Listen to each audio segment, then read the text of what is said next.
when he breaks with her, when he turns on her and, "Where's your father?" And I think that's actually quite powerful. Let me end, in fact, by talking about that scene for just a moment. That's another, of course, that is bound to be changed. Why does Hamlet say, "Where's your father?" Why does he turn on her and get thee to a nunnery? What happens since the beginning of that scene when he speaks rather tenderly to her?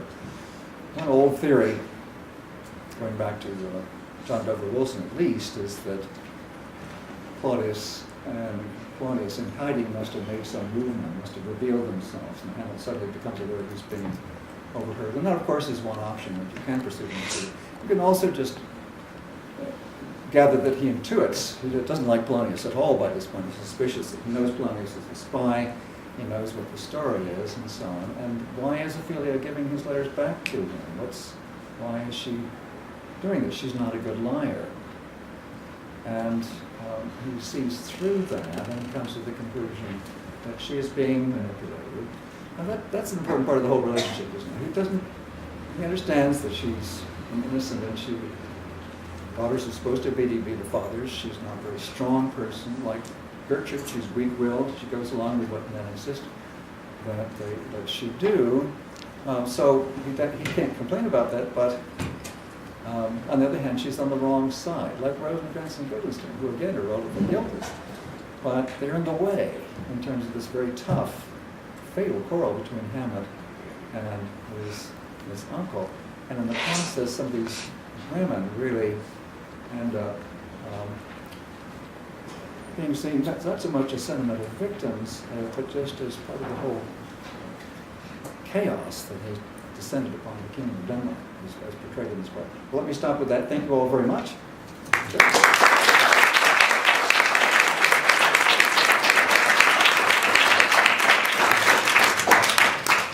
Do you want to do questions? We have time for just a few questions. Professor Bevington has to hit the road very soon, but yes. Anybody?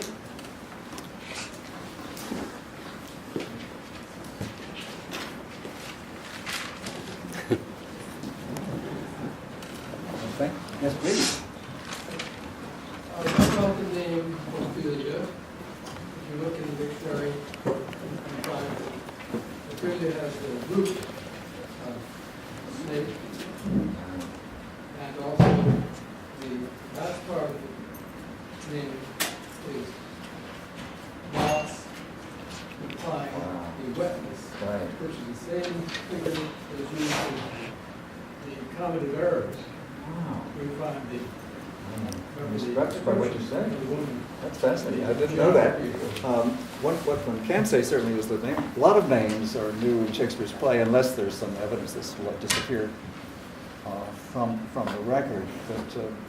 But Polonius gets his name about this time. He's also called Columbus in one early version. And Laertes, he's not been there before.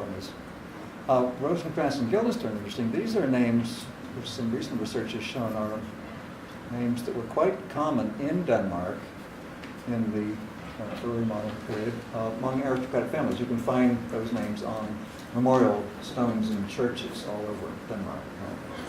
So how Shakespeare knew that and where he got that is a guess, because they're nowhere in his sources. The whole area, that whole plot, especially Ophelia Rosencrantz, Ophelia Laertes, Polonius, and so on, Shakespeare's invention. That's lovely about the name. Yes, please. David, was the actual scene just before the mousetrap excised in the 19th century?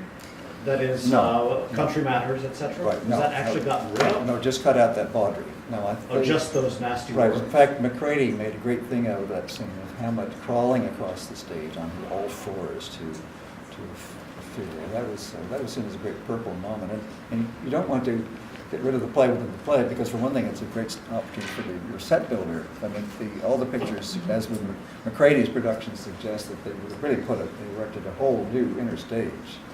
Shakespeare, of course, wouldn't have done that. He did it with just bringing on a chair or two quickly from one scene to the next. But the 19th century surrounded this with very elaborate carpentry.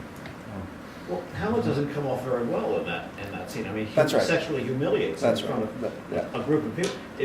That's something that 20th century audiences like? I think so, and you get that in Kenneth Branagh's production. I don't like that. There's some parts of that film I like very much. Derek Jacobi is so terrific as Claudius. But Branagh, he's just hyper in that scene. He's really out of control.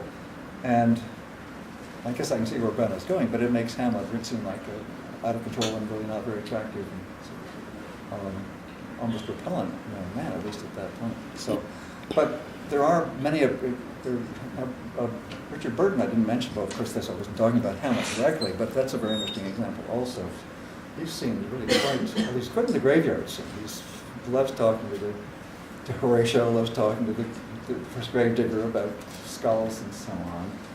But he's, for the most part, he is an angry young man of the 1950s, right? He's coming out of this angry Britain and so on, where the world really needs a lot of rather major repairing. So seeing this is, the play was used a great deal in the Middle East. I have a friend who's writing a book about Hamlet in Egypt. And quite a history of the play being used against Nasser during his regime. I haven't heard any later lately about Mubarak, but during Nasser's regime, Hamlet was put on more than once, in which was seen as a protest against tyrannical authority. So it's a play that lends itself very well, I think, to, or has done at least, to political interpretation, of course. All right. Thank you all very much.